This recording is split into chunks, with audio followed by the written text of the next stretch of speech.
Hey everybody, it's been a hot minute since I've been live or have shared a video, and I'm excited to be here. Happy New Year, happy 2021. I know that always comes with a lot of excitement, also pressure. So I hope you're taking it all in stride and really feeling into the idea or concept that when you're supposed to do something on your wish list, that you will feel it. Does it have to be January 1st? It could be March, it could even be December. Keeping it in mind and visualizing it is just as important as actually doing it when the right time comes. So anyway, good to see all of you. And this will be a really quick video because I wanted to share something that I've been doing lately that I thought some of you might get a kick out of and maybe are already doing yourselves. So I'm pulling out this window right now to tell you some ideas around doubles. So I don't know what happened. In October, maybe even September, I had a strange whim to combine decks of the same deck, to the same deck, putting them together, a Rider-Waite deck. I don't know why. It just came to me to experiment with more and variety. And I've actually been using that deck in professional setting now since that time. And it's been very valuable. As most of you know, I don't read reverse. I can read reverse. I choose not to. A very common topic in tarot. Some believe in it, some don't. I firmly believe that the cards exist in a wide enough variety to have any kind of option come up in its appropriate upright standing. But I also respect people who do read in reverse. But reading in doubles, combining decks, has given me maybe some alternative speaking points and idea expansion kind of topics that I think reverse does for some people. So this is what the deck looks like with two decks put together. It's hard to shuffle, but it can be done. And I've actually been doing it in pieces and then combining. And anyway, I have found a way to like naturally shuffle and combine and mix that feels good. Yeah, so the topics that once again, this will be super short today, that I wanted to talk about are, well, the idea that reading from multiple decks in a reading isn't a new concept. Plenty of people put out several decks, possibly and probably of different design and artists with different creators, to then, once they're talking to somebody, feel out which deck might be best suited for their client or the person in front of them. Or even just to pull randomly from different decks based on question or topic, and where we're wanting to pull that spiritual information from. So, and maybe this exists, maybe somebody does this. I hadn't seen somebody combine two decks of the same brand, of the same style, into one big one. So that was something that I just wanted to play with. But I wanted to say, though, too, for those who might be new or even advanced or somewhere in your practice beyond that, that to remember that there are no rules. If you have an idea, try it. And honestly, by doing things like that, I feel like you become closer in line with your individual gifts and closer to what you specifically have to offer, as opposed to anybody else who's doing this kind of craft. So anyway, what I have found, just really quick with doubles, and I of course just pulled 2 2s, but that was intentional. It can be any card that's 2 of the same. And of course, with it being New Year at this moment, some of you might be watching this later in the year or years down the road. I am doing a lot of 2021 readings where I pull spreads, intuitive spreads by the month. And it's been really cool to see how doubles show up in that concept.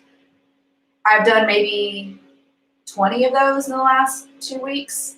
And I find that doubles show up in the form of reinforcement.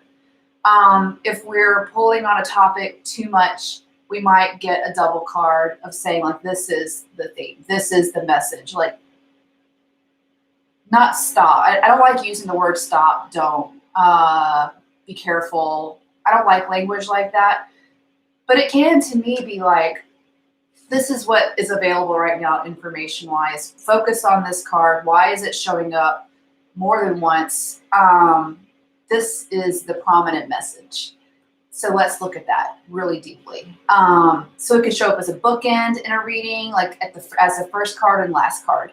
And I have found that I usually stop if it's showing up twice. Like, okay, there's something encased here that is the message between these 2 bookend doubles. And 2, super fun. You know, I can do January through December readings. I also do January through like June readings, which is 6 months. I find 6 months for me tends to be the best range to read in. That's the most accurate. But I do both. And sometimes with doubles, we see storyline connectors. So let's say we see an Ace of Pentacles in February, seeds being planted in the ground. That, as we know, or hopefully you know or will know, aces have a long life. We need to take advantage of the seed, nourish it, grow it, cherish it, accept it, and that then determines the growth and what it becomes. So it's kind of fun to see an ace. Let's say, once again, Ace of Pentacles in February. We might see another Ace of Pentacles in October. Once again, we could be seeing a bookend. This is the growth phase. This is the growth period. And then in between, we see like markers, like particular Ace markers of maybe the Page of Pentacles showing the first opportunity to like really make something materialize and real. And anyway, growing all the way up into like some real big abundance cards, like the 10 of Pentacles and King of Pentacles. So yeah, so keep that in mind. I think that's super fun. Also, it can be a reminder, not a bookend. So we see the Ace of Pentacles in February. Let's say we see it again in April. It's kind of soon for an ace to really have been fully fledged and fully thought out and realized. Maybe it's coming up again because, hey, we may have not missed our first opportunity with it, but hey, the seed's still here. It's still available for you to claim, to grow, to water. Don't forget about it. Don't push it aside. If fear got in the way or some insecurity, maybe this is a second chance. So that's how, just in general, doubles might work. I also think that they could possibly be theme creators. And all of these things are based on your gut instinct of why they're showing up, who the person is, what they're asking, what you feel like outside energies want to bring to the table too, if they're being called upon.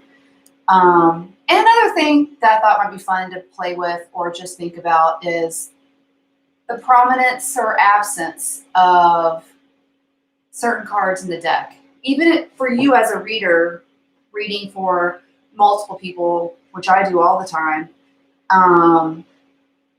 you may see a drought. Like, why haven't I seen the Lover's card? You know, just in general for anybody for the last month or 6 weeks. Cards come in and out of season, I find too, which is always something interesting to think about. It's like a broader thought of beyond the reader and almost speaking to you of like a season or a climate, or why is this card having a hard time breaking through, or is it just not the moment, or does it have something to do with astrology? There's so many cool ideas around, anyway, the absence and prominence of an element, certain kind of card, specific cards, all food for thought. So I hope you guys, as you begin this year or whenever you watch this video, think about interesting ways that you can expand your practice and let the deck speak to you. All right. Thank you so much.